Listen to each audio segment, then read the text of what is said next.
हरे कृष्ण। एक राजा जंगल में शिकार करने गया। राजा को बड़ी प्यास लगी।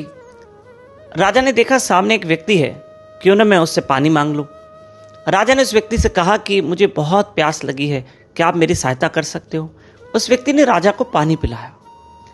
राजा ने पूछा, क्या करते हो। कहा, मैं यहीं रहता हूं और मैं खेती बाड़ी का काम करता हूं। कितना कमा लेते हो। मैं 4 रुपए कमाता हूं। उस जमाने के 4 रुपए। मैं 4 रुपए कमा लेता हूं। तो इस कमाई का क्या करते हो। राजा, मैं 1 रुपया कुएं में डालता हूं, 1 रुपया जमीन में गाड़ देता हूं, 1 रुपया कर्जा उतारता हूं और 1 रुपया कर्जा देता हूं। राजा ने कहा, यह बात मुझे समझ में नहीं आई, तुम क्या समझाना चाहते हो। राजा, जो मेरी कमाई है, मेरे कमाई के 4 हिस्से होते हैं। कमाई का 1 हिस्सा मैं कुएं में डालता हूं, अर्थात पेट पूर्ति के लिए, मेरे घर खर्चे के लिए, और कमाई का 1 हिस्सा मैं जमीन में गाड़ देता हूं। इसका मतलब मैं दान धर्म में लगा देता हूं। प्रिय बंधुओं, जैसे जमीन में हम बीज बोएंगे, जमीन में हम बीज गाड़ देंगे तो क्या होगा, उसपे से फसल निकलेगी, उसपे से बड़े बड़े वृक्ष निकलेंगे, है ना। ऐसा ही होगा ना। ऐसे ही जब हम दान धर्म में लक्ष्मी लगाते हैं, दान धर्म में पैसा लगाते हैं, तो इसका मतलब है इसका परिणाम आगे चल के और अच्छा आएगा, और अच्छा आएगा।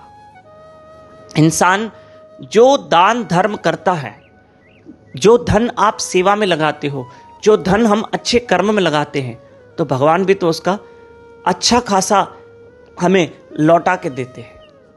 क्योंकि देने वाला जितना सेवा करता है, देने वाला जितने अच्छे कर्म करता है, जितना दान धर्म करता है, तो ईश्वर भी उसको अच्छा खासा लौटा के देता है। क्यों नहीं। द्रौपदी ने भगवान श्री कृष्ण की उंगली में सिर्फ एक साड़ी का टुकड़ा बांधा था। जब द्रौपदी के ऊपर संकट आया तो भगवान ने उसको कितनी साड़ियां दी कि खींचने वाला दुशासन थक गया, देने वाला द्वारकाधीश नहीं थका। द्रौपदी ने जो साड़ी का टुकड़ा दिया था, जो कृष्ण की उंगली में बांधा था, जब ठाकुर जी की उंगली में सुदर्शन चक्र लगा था, यह मेरे प्रभु की रची हुई एक लीला थी। तो द्रौपदी ने तो एक साड़ी का टुकड़ा दिया, लेकिन कृष्ण ने उसको अनेकों साड़ियां दी और भगवान ने द्रौपदी की लाज बचाई। तब वो व्यक्ति राजा से कह रहा है कि राजा, मैं कमाई का 1 हिस्सा जमीन में गाड़ देता हूं, अर्थात मैं अच्छे कर्म दान धर्म में लगाता हूं। क्यों। क्योंकि अच्छे कर्म में धन लगाने का मतलब भगवान ज्यादा करके देते। क्यों नहीं। वो ईश्वर है, वो दयालु है। अभी भी आपने माता द्रौपदी का प्रसंग सुना। जैसे हम जमीन में बीज बोएंगे ना जमीन में, तो क्या होगा, उसकी एक फसल निकलेगी। ऐसे जो दान धर्म करते हैं, ऐसे कभी मत समझना कि हम कहीं मंदिर में गए, 500 रुपये डाल के आए, तो हम ये नहीं कहेंगे कि 500 रुपया खर्चा हुआ ना। ये 500 रुपया खर्च नहीं हो रहा है, ये तो जमा हो रहा है ऊपर की बैंक में। हाँ, ईश्वर की बैंक में ये सब जमा हो रहे हैं। और मैं कमाई का 1 हिस्सा कर्जा उतारता हूं। राजा ने कहा, कर्जा उतारते हो। मैं समझा नहीं। कहा, मेरे माँ बाप ने मेरे लिए बहुत कुछ किया, अब मैं अपने माता पिता के लिए कुछ करूं। हाँ राजा, ये बात तो सच है कि मैं माँ बाप का कभी कर्जा नहीं उतार सकता हूं, पर मैं कमाई का 1 हिस्सा माता पिता की सेवा में लगाता हूं। ये मेरा कर्तव्य है, ये मेरा कर्तव्य है।